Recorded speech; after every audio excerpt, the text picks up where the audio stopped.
ਜਦੋਂ ਥੋੜਾ ਹੋਰ ਬੋਲਦੇ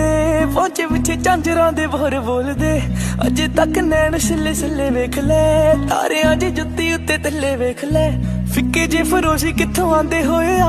ਵਾਲਾਂ ਵਿੱਚ ਉਲਝੇ ਪਰਾਂਦੇ ਹੋਏ ਆ ਸਭ ਕੁਝ ਚੇਤੇ ਹਰ ਗੱਲ ਗੋਲੀ ਨੀ ਕਦੋਂ ਕਦੋਂ ਤੇਜ ਕਦੋਂ ਤੁਰੇ ਹੌਲੀ ਨੀ ਦੇਖ ਲਿਆ ਤੈਨੂੰ ਬੜਾ ਜੀ ਪਰ ਕੇ ਰਹਿ ਗਈਆਂ ਨੇ ਬਸ ਕਲਾਵਾਂ ਸੋਣੀਏ ਐਵੇਂ ਤਾਂ ਨੀ ਤੇਰੇ ਕੋਲੇ ਆਵਾਂ ਸੋਣੀਏ ਸਾਥੋਂ ਸੋਹਣਾ ਤੇਰਾ ਪਰਛਾਵਾਂ ਸੋਣੀਏ ਐਵੇਂ ਤਾਂ ਨੀ ਤੇਰੇ ਕੋਲੇ ਆਵਾਂ ਸੋਣੀਏ ਸਾਥੋਂ ਸੋਹਣਾ ਤੇਰਾ ਪਰਛਾਵਾਂ ਸੋਣੀਏ